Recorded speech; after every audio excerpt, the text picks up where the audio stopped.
C'est vraiment dommage que les histoires d'amitié finissent aussi mal, hein, parce qu'il y a quelques années de ça, Booba et Caris chantaient ensemble.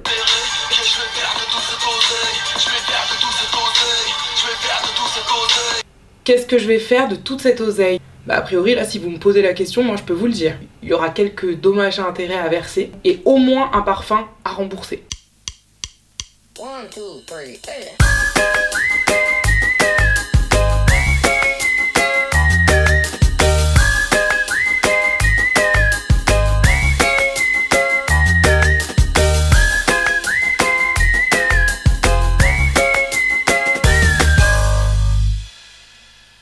Première question, c'est quoi cette affaire? En fait, c'est l'histoire de deux rappeurs, donc Booba et Caris, qui au départ étaient plutôt copains. Ils étaient tellement copains qu'ils chantaient ensemble. Mais c'est comme tout, ils le sont plus, donc ils se détestent. Et ils se livrent une guerre depuis quelques années, sur les réseaux sociaux notamment. Bref, ils ont été amenés à se croiser à l'aéroport et ça a dégénéré en bagarre générale, en zone d'embarquement. Là où il y a le duty free, etc., en plein milieu des autres passagers, avec le clan de Caris d'un côté et le clan de Booba de l'autre. Bref, bagarre générale, mêlant, je crois, entre 10 et 20 individus. L'un des avocats de Caris a parlé de guet-apens, n'est-ce pas un peu excessif? Donc, évidemment, c'est le travail de l'avocat de défendre son client et d'essayer de présenter la situation à son avantage, mais nous, on peut pas du tout se prononcer sur le fait qu'il y ait eu ou qu'il n'y ait pas eu guet-apens. Seule l'enquête en fait pourra déterminer si l'un des groupes a attendu l'autre groupe pour créer la rencontre ou pour les surprendre, etc., etc.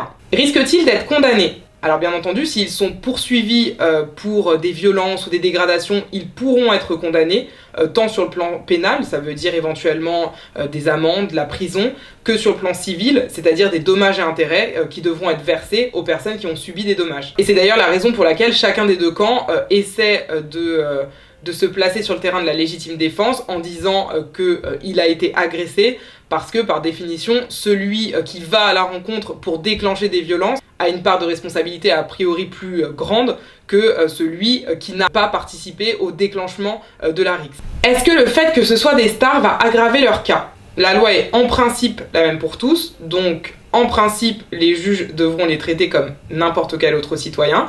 Donc en principe les juges ne devront pas faire preuve de plus de sévérité ou de moins de sévérité qu'un autre citoyen. Tout ça en principe. Addition pénale correcte. Article 223-13 alinéa 8 plus 10 plus 13 égale 7 ans et 100 000 € d'amende. Si vous portez un coup à quelqu'un, que vous blessez cette personne légèrement, mais que le coup a été porté avec une arme et avec plusieurs personnes et dans un lieu permettant l'accès à un transport collectif, dans ce cas-là, ça sera plus 3 ans de prison et 45 000 € d'amende, mais ça sera 7 ans de prison et 100 000 € d'amende. Un parfum qui pue est-il une arme plus dangereuse qu'un parfum qui sent bon? Ce qui est sûr, c'est qu'un parfum ou tout autre objet qui aurait été utilisé pour frapper quelqu'un pourra être regardé comme une arme, puisque au sens du droit, une arme, c'est pas seulement un pistolet ou un couteau. N'importe quel objet que vous utilisez pour frapper quelqu'un, pour blesser quelqu'un, sera regardé comme une arme par destination. Est-ce que les passagers pourront porter plainte contre eux? Alors évidemment, toute personne qui aurait été victime, passager ou pas, d'une agression ou d'un dommage quel qu'il soit, pourra engager la responsabilité pénale ou civile de l'auteur du dommage pour obtenir sa condamnation ou une indemnisation. Mais attention, gardez en tête qu'il ne s'agit pas uniquement de la responsabilité des deux rappeurs, c'était une bagarre générale, donc il y a plusieurs personnes qui sont concernées. Les vidéos surveillance et les différentes vidéos qui circulent sur les réseaux sociaux permettront justement d'établir les différentes responsabilités. La responsabilité civile des agents de sécurité ou la sécurité plus généralement de l'aéroport peut-elle être mise en cause? Alors, c'est sûr qu'on n'en parle pas énormément ces dernières heures, mais la question se pose quand même du maintien de la sécurité puisqu'on est dans un aéroport, c'est-à-dire un lieu qui est extrêmement surveillé, avec une bagarre qui a quand même duré un certain temps. Donc sur le principe, tout passager qui aurait subi un dommage, etc., aurait le droit de se retourner vers Aéroport de Paris et de demander à Aéroport de Paris de rendre des comptes s'agissant de la sécurité dans l'aéroport et des mesures mises en œuvre dans l'aéroport. Après, il ne faut pas se faire d'illusions, c'est l'État en fait. Ah bah justement, en parlant de vol, est-ce qu'il y a également vol du parfum? Alors, une partie de la bagarre s'est apparemment déroulée à l'intérieur du duty free. Et donc, si certains acteurs ont utilisé des produits qui étaient dans le magasin pour commettre leurs agissements et leurs violences, alors oui, ces personnes pourraient être poursuivies pour vol. Et bien sûr, au-delà des personnes qui se sont battues, si certains passagers qui passaient par là se sont dit « bon, moi je vais en profiter pour prendre un truc ou deux à manger parce que j'ai trop faim », ces personnes-là aussi pourront être poursuivies pour vol. L'aéroport peut-il demander réparation pour les retards de vol? Y a-t-il préjudice? Alors là encore, il me semble que Aéroport de Paris a déjà porté plainte pour trouble à l'ordre public, il me semble mise en danger de la vie d'autrui. Évidemment, le fait d'immobiliser comme ça l'aéroport pendant un certain temps, ça fait perdre de l'argent. Et puis, ces images qui tournent en boucle sur les réseaux sociaux, etc., etc., ça pourrait nuire à l'image de qualité d'Aéroport de Paris. Mon avion a été retardé suite à la bagarre, tu me conseilles de me retourner contre Caris ou Booba? A priori, ni l'un ni l'autre, parce que je vous aurais plutôt conseillé de vous retourner contre la compagnie aérienne, puisque la compagnie aérienne doit vous indemniser automatiquement en cas de retard, même s'il faut garder à l'esprit que même en engageant sa responsabilité à elle, c'est même pas sûr que vous obteniez indemnisation, parce qu'elle dira sûrement que c'est un cas de force majeure et qu'elle y est pour rien. Pourquoi les hommes se battent? N'ont-ils que la force brute pour se défendre?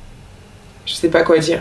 Les hommes, quand ils oublient leur raison et qu'ils laissent leur instinct animal ressortir, ils font comme les animaux. Ils vont pas au café pour régler leurs problèmes, enfin, ils vont au duty free, mais ils le règlent de manière un peu animale, parce que l'homme, à la base, est un animal, il paraît. Est-ce que les anciens propos menaçants de Caris vont jouer en faveur de Booba? Les avocats, c'est sûr et certain, vont utiliser tout ce qu'ils ont pour apporter la preuve que c'est l'autre clan qui a déclenché les hostilités et que c'est l'autre clan qui a agi en premier, toujours dans l'esprit et dans le but de se placer en situation d'agresser et donc de légitime défense. Évidemment, il y a les caméras de vidéosurveillance qui vont dire un certain nombre de choses, mais les caméras de vidéosurveillance ne peuvent peut-être pas tout dire. Est-ce que le fait que la bagarre ait eu lieu dans un aéroport aggrave leur cas? Oui, le fait de commettre des violences dans un moyen de transport collectif, donc un bus, un train, un avion, ou dans un lieu qui permet l'accès à ce moyen de transport, donc par exemple une zone d'embarquement, c'est une circonstance aggravante. Et à côté de ça, il y a aussi des textes dans le code pénal qui répriment les attroupements et les troubles à l'ordre public, donc dans les lieux publics, de sorte que par définition, c'est plus grave de se battre dans un aéroport, dans une salle d'embarquement, que de se battre dans son jardin. Pourrait-on empêcher Booba de retourner aux États-Unis à cause de cette bastonnette parfumée? Alors, à l'heure où je tourne cette vidéo, ils sont encore en garde à vue, donc il va falloir voir ce qui va être décidé à l'issue de la garde à vue. S'il y a des poursuites qui sont déclenchées contre les deux, contre l'un d'eux ou contre plusieurs personnes, le juge peut décider de les maintenir en détention jusqu'à leur jugement. Donc, pour le dire simplement, ça veut dire qu'ils peuvent aller en prison jusqu'à ce qu'ils soient jugés. Ou alors, effectivement, en attendant leur jugement, le juge peut décider de les placer sous contrôle judiciaire et assortir ce contrôle judiciaire d'une interdiction de quitter le territoire, puisque Booba, pour sa part, habite à Miami, et donc si le juge considère qu'il y a un risque que Booba ne vienne pas le jour de son procès parce qu'il a un truc à faire ou qu'il ne se présente pas à la justice française, il peut effectivement le laisser libre en lui interdisant de sortir du territoire français.